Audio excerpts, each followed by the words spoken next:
Ang halalan sa Cebu City, sinubukan pang dayain, mailusot lang si Gwen Garcia. Ngunit pandarayan nila, di uubra dahil mas marami pa rin ang naniniwala sa kandidato ng PDP laban na si newly elected Governor Pambari 4. Gwen Garcia, panahon na para mag-retire ka. Pero bago ang lahat, huwag kalimutang mag-subscribe sa aking YouTube channel at i-click na rin ang notification bell para updated ka sa mga susunod kong mga videos.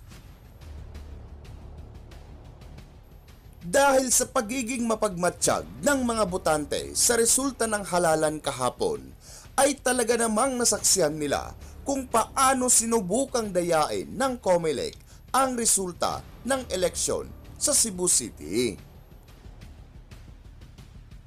Makikita sa datos na umabot na sa 1 million votes si Pambari 4 as of May 12, 11 p.m. Subalit, kinaumagahan, May 13, ay biglang bumaba sa 800,000 ang bilang ng boto nito. Dito ay makikita mong sinubukan nga sanang dayain ang resulta ng halalan, ngunit hindi pa rin nakayanan. Pagpalagpa ng isang Cebuano, COMELEC, anong nangyari? As of 12 a.m., May 13, 2025, naging 1 million plus. And as of 2:32 a.m., May 13, 2025, naging 800,000 plus. Naka-screenshot lahat na. Naging 1 million Cebu Governor Pambari 4, 2025. Pero bakit biglang bumaba sa 800k plus? Wala na, nagkadayaan na. All votes of Pambari 4, hindi tayo papayag. Dakong gubot ni. Buwelta naman ni Tio Moreno. Governor Gwen Garcia, you refuse to follow the ombudsman because you're backed by Bongbong Marcos. But remember, respect the will of Cebuanos. No amount of legal maneuvering or mental gymnastics can conceal your rotted core. You choose to turn your back on Rody Duterte, and now, Pambari 4 is poised to win as Cebu's governor. Ang gaba, dili magsaba. Karma is digital. Araw mga kaibigan, pag-usapan natin ngayon ang resulta ng eleksyon sa Cebu, ang probinsya na may pinakamalaking boto sa ating bansa. Malaking kahihiyan ito, malaking sampal sa administrasyong Marcos na ilang beses nagpuntang presidente doon. Siya pa ang nag-encourage sa mga Cebuano iboto ang ticket ni Governor Gwen Garcia. Doon nila sinimulan ang 20 pesos per kilong bigas. Ayuda, kaliwat kanan, ayuda. Anong nangyari? Wala. Ang mga Cebuano nagsalita na. Kung sa pelikula pa, Fernando po, Junior, bugbog sarado ang mga kontrabida. Sinong kontrabida? Yung talo, silang kontrabida. Bugbog sarado ng mga Cebuano. Ito, may post si Attorney Harry Roque. Isinare niya ang post ng Disiplina Duterte. Ganda ng pagkasulat. Sabi ng Disiplina Duterte, no presidential statement could sway Cebu. Cebuanos reject Marcos back Gwen Garcia. Tinakwil. No amount of salita ng Pangulo, ibig sabihin, laos na ang Pangulo sa Cebu. Laos na. Hindi pinakinggan eh.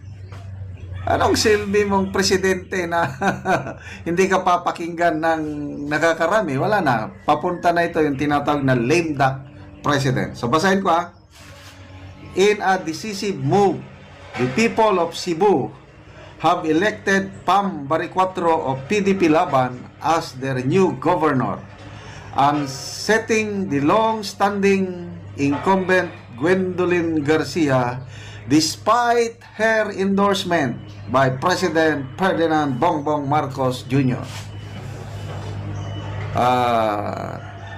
If my memory serves me, May 5 ata, nagpunta doon, rally doon, no? Nandun ang Pangulo.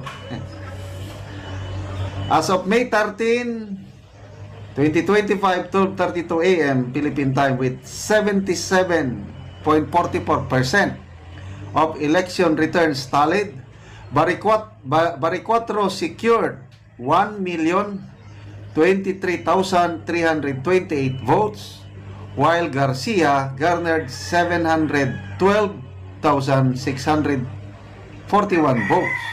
So ang diferensya aabot ng 300,000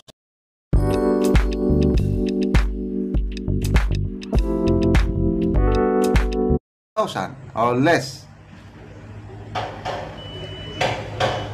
This electoral outcome is particularly significant given Garcia's recent 6-month preventive suspension by the Office of the Ombudsman. The suspension is stemmed from allegations that Garcia granted special permit. Okay na lang yun. Yan. President Marcos addressed the suspension, emphasizing the importance of due process and the rule of law, especially so close to the election. He stated, any action that affects the mandate of a duly elected official must go through the proper channels and in accordance with the Constitution and the Omnibus Election Code. Marcos added that Garcia deserves to be treated fairly and with respect owed to her office. Yan ang statement ng Presidente supporting Gwen Garcia. Despite the President's support and public statements advocating for fairness in Garcia's case, Cebuano voters opted for change. Baricuatro's campaign, which focused on transparency and fresh leadership, resonated with the electorate, leading to her victory. Cebu's political influence is underscored by its status as the most vote-rich province in the Philippines. According to data from the Commission on Elections, Cebu is the only province to surpass 3 million registered voters, with 3,407,780 registered voters for the 2025 elections. This makes it a critical battleground in national politics, as candidates often vie for the support of Cebu's substantial electorate. Kaya ito, napaka-importante ito. Ang laking puhunan na ni BP Sara. Kasi PDP laban si Baricuatro eh. Nagpunta dyan si Tatay Digong, itinaas niya ang kamay ni Pam. Malaking puhunan na ito by 2028. 3,407,000 votes. 400,000 voters. Political analysts view this result as a clear message from Cebu's populace. National endorsements and political interventions hold little sway over their democratic choices. The election underscores the province's commitment to autonomous decision-making and reflects a broader desire for accountability and progress at the local level. Saludo ang mga Cebuano. Saludo tayo sa mga Cebuano. You have spoken. Congratulations sa Maisog Cebu. Yung specifically Ibi Hugalbot and John Abines Jr. At yung iba pang leaders dyan sa Maisog Cebu. Ano pa? Magbasa tayo. Roselle Maestro. The endorsement of BBM is a kiss of death.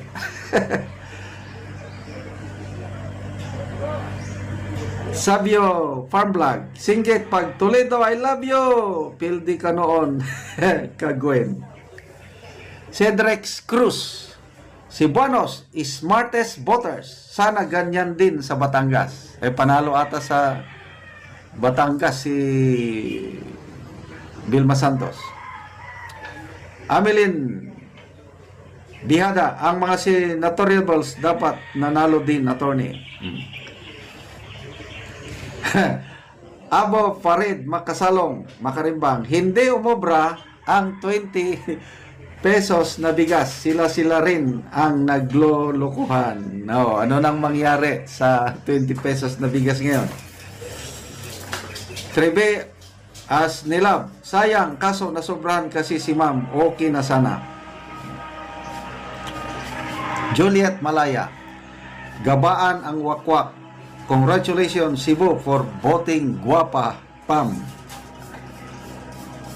Sige, Rical. Mahal na naman ang bigas sa Cebu. Yan ang question.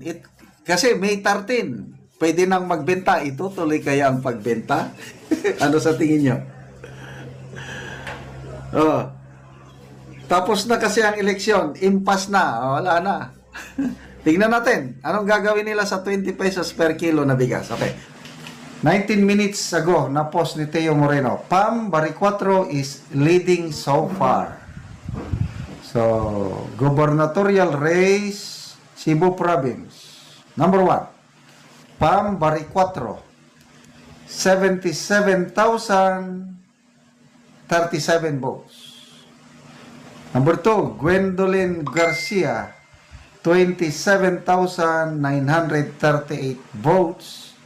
Valeriano Jinko, 2,732 votes. Okay, so halos 50,000 ang lamang. Okay, malaking voting population ng Cebu, kaya ito, maliit pa lang ito na bilang, ano? But, sana magtuloy-tuloy itong ganitong trend at sana walang mga hokus-pokus na mangyari. Okay, magbasa tayo. People who reacted. 11,000 people who reacted, 6,400 love. Like is 3,400. Sino lang? Tumatawa lang is 61. I don't know sinong tinatawanan. May galit, may umiyak, dalawa. Makagarsyang may ito. Okay, magbasa tayo. Okay, so itong ganitong resulta, no, malala ko yung dalawang survey na kinandak. Talagang malayo ang ano. Yung isa nga is 84% si Pam, nasa 20 plus lang si Gwen Garcia. So, sana magtuloy-tuloy itong ganitong trend. Magbasa tayo sa mga comments. Ben Enad, finger cross kay Bam. Kimlin Manoy,